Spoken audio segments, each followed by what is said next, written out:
Hey everyone, in this video we'll learn how to solve exponential equations.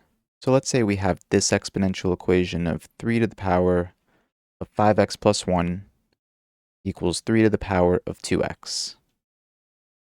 So this one, what we have to do is we realize that we have 3 as a base in both of these, on both sides of this equation, 3 to the power of something and 3 to the power of something on both sides.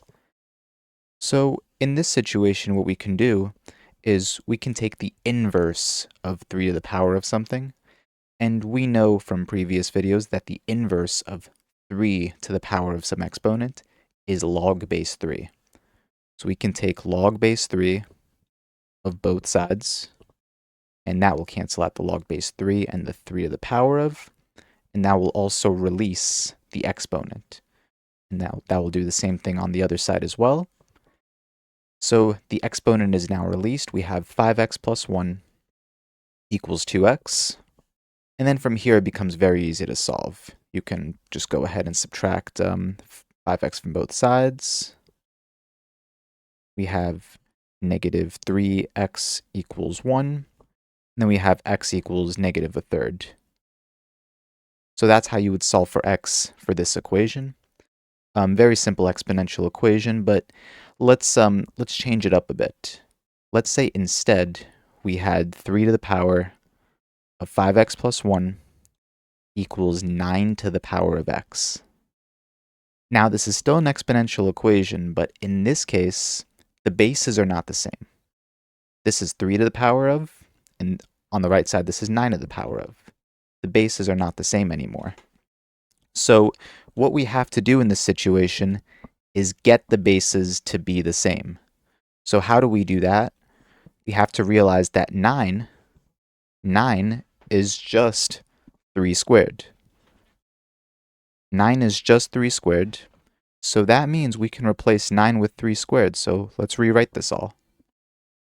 3 to the power of 5x plus 1 equals 3 squared to the power of x. Good, so 3 squared to the power of x. Using the power rule for exponents, you can just multiply the two exponents. 2 times x is 2x. This just comes out to 3 to the power of 2x. And then from here, this happens to be the same equation that we started with. 3 to the power of 5x plus 1 equals 3 to the power of 2x. We can do the same thing we did before, take log base 3 of both sides, solve for x. You'll get the same answer, x equals negative a third.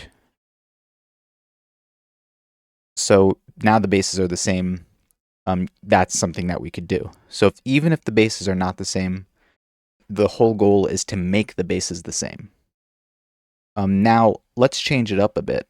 Let's say we have 3 to the power of 5x plus 1 equals 3 to the power of 2x, all divided by 9. So now this one is a little bit different. This one, we have to get a little creative because although the bases are the same in on both sides, 3 to the power of here and 3 to the power of here, we have this divided by 9 right here that we can't seem to get rid of. We're stuck with it. So what do we do in this situation? Again, we have to force the bases to be the same on both sides and be isolated. So what we can do is, again, realize that 9 is just 3 squared. 9 is 3 squared, so I can actually just rewrite this whole thing as 3 to the power of 5x plus 1 equals 3 to the power of 2x over, and I could replace 9 with 3 squared.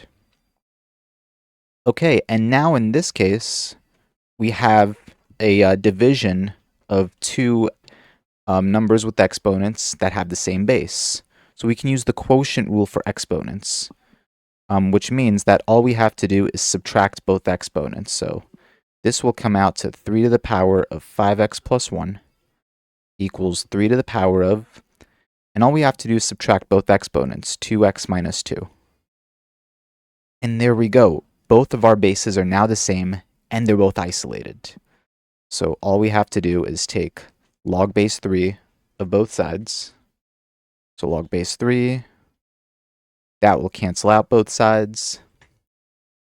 And we have 5x plus 1 equals 2x minus 2. And this becomes a very easy equation to solve. Let me just rewrite that. So we can subtract 2x from both sides, subtract 1 from both sides. 3x equals negative 3. X equals negative 1. There we go. So we've solved for x there. X equals negative 1. Perfect. So let's go through a different example. Let's say we have 512 equals 8 to the power of x plus 1. So now over here, it might not look like they have the same base. This one on the left side, this is there's a 512 here, and on the right side, there's an 8 to the power of. So in this case, again, we have to make them have the same base. So what is 512? 512 is actually 8 cubed. 8 to the power of 3 is 512. So we can replace 512 with 8 to the power of 3. And then that equals 8 to the power of x plus 1. All we did was replace 512 with 8 to the power of 3. And there we go. They have the same base again. 8 to the power of 3 equals 8 to the power of x plus 1. And then if you take log base 8 of both sides, you'll have 3 equals x plus 1. And then you'll have x equals 2. There we go. X equals 2. So that's how you would solve for exponential equations in that case. Now, let's say we have something a little different. We have 7 to the power of 5x plus 2 equals negative 5. So right away, you should be able to tell that this has no solution. There's no solution.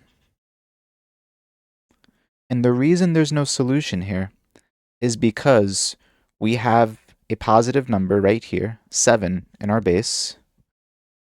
7 raised to any exponent, it doesn't matter what the exponent is, 7 raised to any number will never give you a negative number. Because that just happens to be the range for exponential functions. The range is always greater than 0. It's impossible when you look at an exponential function on a graph, and if we go ahead and graph it real quick, just let's just go ahead and just graph a miniature version. Right here.